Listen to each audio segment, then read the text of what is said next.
Good morning વિદ્યાર્થી મિત્રો, આપ સૌ મજામાં હશો.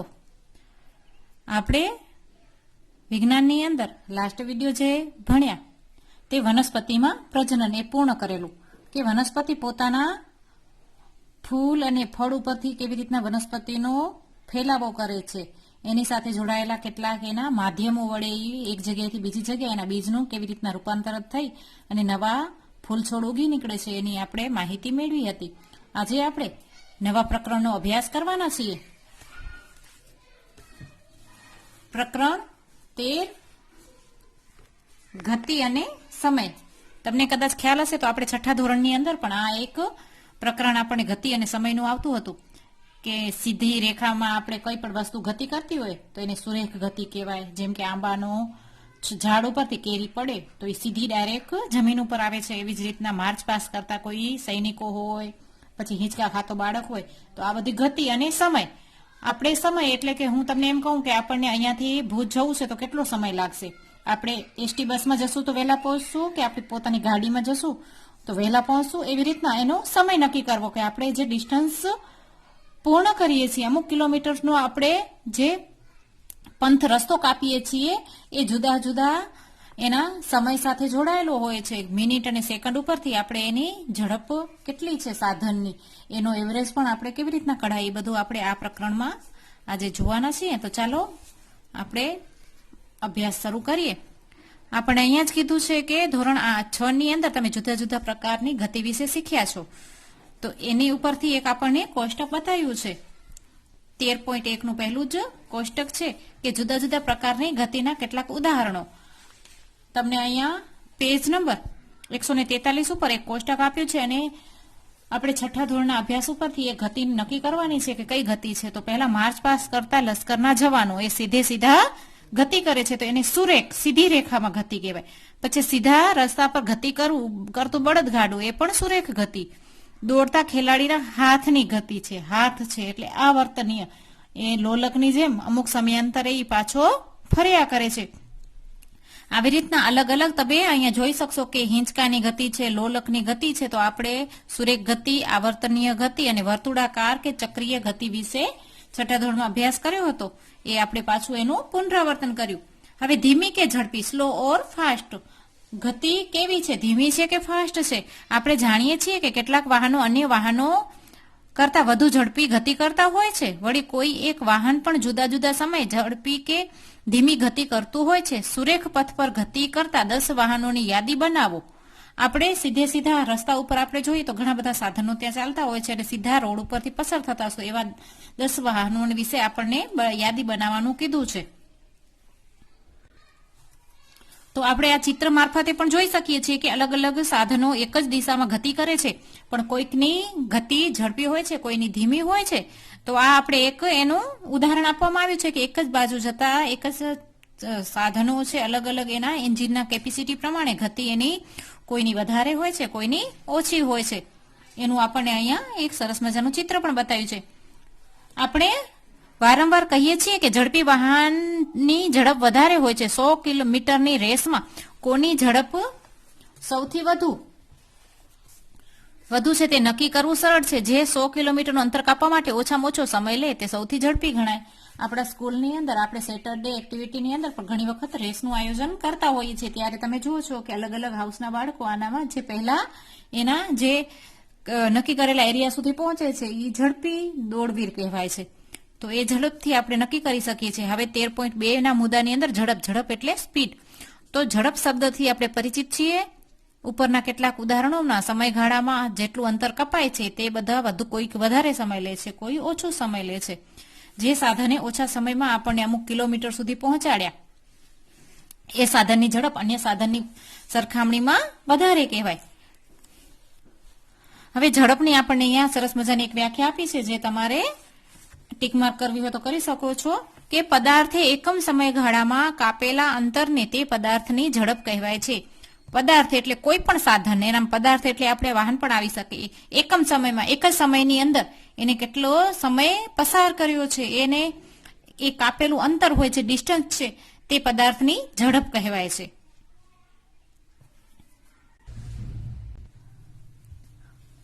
જ્યારે આપણે કહીએ છીએ કે કારની ઝડપ 50 કિલોમીટર પ્રતિ કલાક છે, એટલે 50 કિલોમીટર 1 કિલોમીટરની અંદર ઈ કાર છે એ 50 કિલોમીટર સુધીનું અંતર કાપી શકે છે. 70 કિલોમીટરનું નથી કાપતી અને 30 કિલોમીટરનું પણ નથી કાપતી. 1 કલાકમાં એનું એવરેજ છે એ 50 કિલોમીટર સુધી અંતર એનું કાપી શકે છે. કાર 1 કલાકમાં 50 કિલોમીટર અંતર કાપશે. જો કે કાર ભાગ્યે જ અચળ ઝડપે 1 કલાક સુધી ગતિ કરી શકે છે. જો તમે ઈ કારની અંદર બેસેલા હો અને એમ કહેવાય કે ઈ 1 કલાકમાં તમને 50 કિલોમીટરનું અંતર કાપશે, પણ તમે ચા નાસ્તા માટે જો ક્યાંક સ્ટોપ કરો તો એ બીજા નંબરની વાત છે કે એનો એ કલાકની અંદર સમય થોડોક વધી જશે, કારણ કે તમે એક જગ્યાએ સ્ટોપ કર્યો છે અથવા 2 જગ્યાએ સ્ટોપ કર્યો છે. કહેવાનું ટૂંકમાં મતલબ એ જ છે કે કોઈ પણ સાધન પોતે 1 કલાકની અંદર કેટલા કિલોમીટર સુધી જઈ શકે છે એની એવરેજ ઉપરથી ઘણી ગાડીઓ આપણે લેતા વેચતા હોઈએ છીએ કે આપણે આની એવરેજ આટલી છે, આનું આ આપણે ઘણી વખત આ શબ્દ સાંભળ્યો છે. કારની ઝડપ 50 કિલોમીટર પ્રતિ કલાકની છે, ત્યારે આપણે સામાન્ય રીતે 1 કલાકમાં સમયગાળામાં તેણે આંતરેલું અંતર ધ્યાનમાં લઈએ છીએ. 1 કલાક દરમિયાન કાર અચળ ઝડપે ગતિ કરે છે કે નહીં તે આ બાબતની આપણે ચિંતા કરતા નથી. અહીં મળેલી ઝડપની ગણતરી એ વાસ્તવમાં કારની સરેરાશ ઝડપ જ છે. તો આ પ્રકરણની અંદર આપણે સરેરાશ ઝડપને જ ઝડપ નામની રાશિ તરીકે ઓળખીશું. આથી આપણા માટે કાપેલું કુલ અંતર અને તે માટે લાગતા સમયનો ગુણોત્તર એ જ ઝડપ તરીકે દર્શાવવું યોગ્ય છે. હવે ઝડપનું તમને સૂત્ર આપેલું છે, આ તમારે યાદ રાખવાનું છે. ઝડપ કોઈ પણ શોધવી હોય સાધનની તો કાપેલું અંતર, કોઈ એક કાર છે એને કેટલું અંતર કાપ્યું છે, 30 કિલોમીટર કે 70 કિલોમીટર, તો અહીંયા 70 કિલોમીટર ને તે માટે એને સમય કેટલો લાગ્યો છે, તો 1 કલાક લાગ્યો કે 1.5 કલાક લાગ્યો કે 60 મિનિટ લાગી. આપણે મિનિટમાં એને કન્વર્ટ કરીને અહીંયા મૂકી શકીએ છીએ. પછી આપણે એની છેદ ઉડાડતા જે એનું એકચ્યુઅલ અહીંયા આંકડો મળશે તો ઈ સાધનની એટલી ઝડપ કહેવાશે. હવે અહીંયા આપણને વધારાની માહિતીમાં આપ્યું છે કે રોજબરોજના જીવનમાં લાંબા અંતર સુધી કે લાંબા સમયગાળા દરમિયાન અચળ ઝડપે ગતિ કરતા પદાર્થ ભાગ્યે જ જોવા મળે છે. જો સુરેખ પથ પર ગતિ કરતા પદાર્થની ઝડપ બદલાતી રહે તો તેવી ગતિને અનિયમિત ગતિ કહે છે. જે અસ્તવ્યસ્ત હોય, જેની ઝડપ હોય એ બદલાતી રહેતી હોય તો એને અનિયમિત કહેવાય. બીજી બાજુ સુરેખ પથ ઉપર અચળ ઝડપે થતી પદાર્થની ગતિને નિયમિત ઝડપ કહે છે. આ કિસ્સામાં નિયમિત ઝડપવાળી ગતિના કિસ્સામાં સરેરાશ ઝડપ એ સાચી ઝડપ જેટલી જ હોય છે. હવે આપણે સમયનું માપન કરવું હોય તો આપણને અહીંયા 13.3 ક્ષમતાની અંદર મેઝરમેન્ટ ઓફ ટાઈમ કરી અને નવો મુદ્દો આપ્યો છે. તો પહેલા આપણને એક પૂર્વજોની વાત કરી છે કે પહેલાના સમયમાં જ્યારે ઘડિયાળની શોધ થઈ ન હતી ત્યારે આપણા જે પૂર્વજો છે, જે આપણા દાદા પરદાદાઓ છે, એ કેવી રીતના સમયનું અંદાજ લગાવતા કે બપોરના 12 વાગ્યા છે કે સાંજના 5 વાગ્યા છે. એ સમયમાં તો ઘડિયાળ શોધાયા જ નહોતા. આપણા પૂર્વજોએ નોંધ્યું હતું કે કુદરતમાં બનતી ઘણી ઘટનાઓ ચોક્કસ સમયગાળે પોતાનું પુનરાવર્તન કરે છે. ઉદાહરણ તરીકે તેમણે શોધી કાઢ્યું કે દરરોજ સવારે સૂર્ય ઉગે છે. એક સૂર્યોદય બાદ બીજા સૂર્યોદય સુધીના સમયગાળાને એક દિવસ કહે છે. તે જ રીતે એક અમાસ પછી બીજી અમાસ વચ્ચેના માપેલા સમયગાળાને એક માસ કહે છે. સૂર્યની ફરતે પૃથ્વીને એક પરિક્રમણ પૂર્ણ કરવા માટે લાગતા સમયગાળાને 1 વર્ષ તરીકે નક્કી કરવામાં આવ્યો છે. તો આપણે જોયું કે પહેલાના સમયમાં કુદરતી અમુક જે એનો ચક્ર હતો, નિયમિતતા ઉપર કેટલાક આપણા પ્રાકૃતિક જે તત્વો કાર્ય કરે છે એના ઉપરથી સમયગાળો નક્કી કરવામાં આવતો હતો.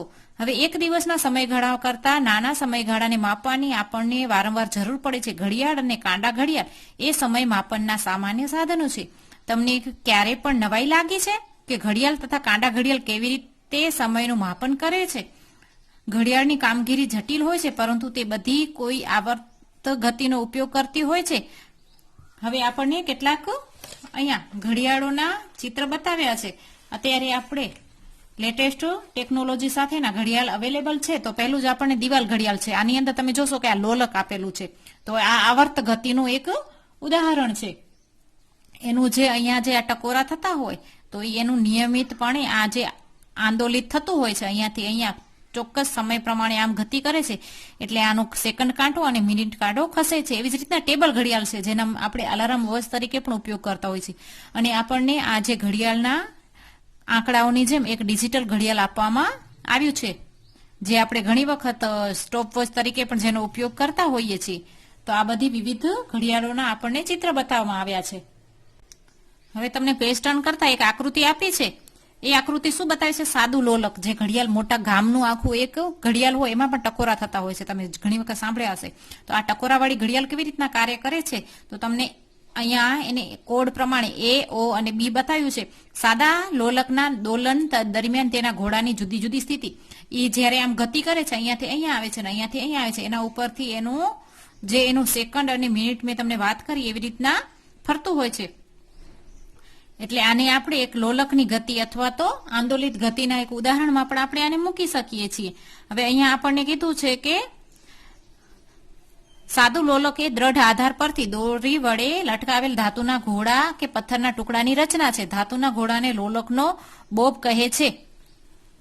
સાદા લોલકની આ એક બાજુએથી બીજી બાજુએ જે ગતિ કરે છે તે આવર્ત ગતિ અથવા તો દોલન ગતિનું ઉદાહરણ છે. જેમ હિંચકો એક સમયાંતરે આમ આગળ પાછળ ગતિ કરે છે એવી રીતના આ જે આપણને અહીંયા દોલન ગતિ બતાવી છે એ પણ એની સાથે એ જ પ્રમાણે કાર્ય કરે છે.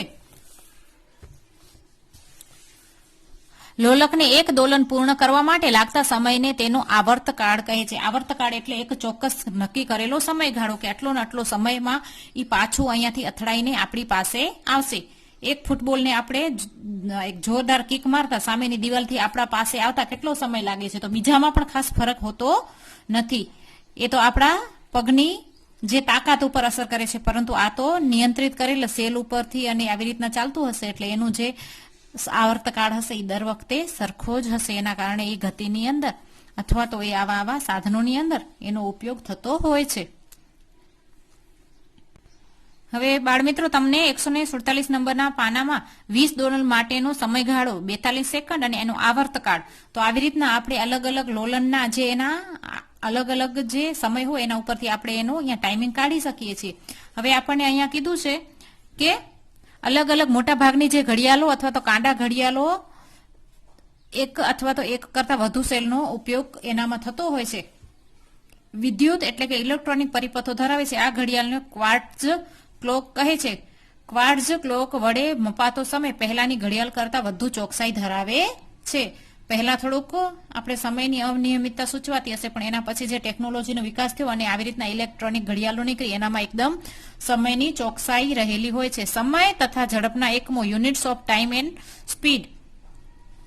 હવે સમયનો મૂળભૂત એકમ સેકન્ડ છે. તમને કોઈ પૂછે કે સમયનો મૂળભૂત એકમ શું છે, સેકન્ડ, મિનિટ, તો આપણે એનામાં લખી શકીએ કે સેકન્ડ, બરોબર. તેને એ સંજ્ઞા વડે દર્શાવાય છે. સમયના મોટા એકમો મિનિટ એટલે કે મિનિટ એમ તરીકે અને કલાક એટલે અવર્સ, તો એનું એ જ છે. આ એકમો પરસ્પર કેવો સંબંધ ધરાવે છે? આપણે જાણીએ છીએ કે અલગ અલગ કલાકની અંદર 30 મિનિટ હોય અને 1 મિનિટની અંદર 60 સેકન્ડ હોય. આવી રીતના એકબીજાનો આપણને અહીંયા સંબંધ પૂછ્યો છે. ઝડપ એ અંતર સમય હોવાથી તેનું મૂળભૂત એકમ એમ પ્રતિ એસ છે. જો કે તેને મિનિટ પ્રતિ મિનિટ અથવા તો કિલોમીટર પ્રતિ અવર્સ જેવા એકમો વડે પણ દર્શાવી શકાય છે. તમારે એ યાદ રાખવું જોઈએ કે બધા એકમોની સંજ્ઞાઓ એક વચનમાં જ લખાય છે. ઉદાહરણ તરીકે 50 કિલોમીટર, આપણે કોઈ પણ કહીએ કે અહીંથી ભુજ કેટલો કિલોમીટર છે, તો 50 કેમ અથવા તો કિલોમીટર, કિમી. 50 કિલોમીટર એટલે પાછળ એસ નહીં, અથવા તો 8 સેન્ટીમીટર હોય તો 8 સેન્ટીમીટર પ્રતિ સેકન્ડ હોતું નથી, ખાલી સીએમ અને કેએમ વડે આ બતાવવામાં આવે છે.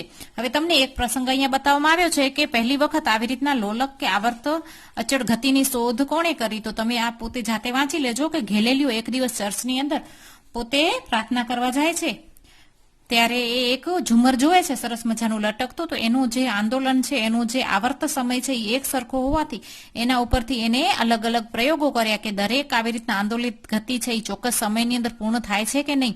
અને આવી રીતના કહેવામાં આવે છે કે લોલકવાળા ઘડિયાળની શરૂઆત થઈ. તો વિદ્યાર્થીઓ, હવે આપણે 13.4 નંબરની જે ક્ષમતા છે એ નેક્સ્ટ વિડીયોની અંદર ભણશું, જેનું નામ છે ઝડપનું માપન, મેઝરિંગ સ્પીડ. આના વિશે ચોક્કસ સમયગાળાનું આપણને અલગ અલગ રેત ઘડી અને જે એના સાથે જોડાયેલા કેટલાક સ્થળોની માહિતી પણ આપણે નવા વિડીયોની અંદર આ જ પ્રકરણના કેટલાક મુદ્દાને લઈશું. તો આપ સૌ હવે મને રજા આપશો, બીજા વિડીયોની અંદર ફરીથી મળીશું. ત્યાર સુધી આવજો બધા.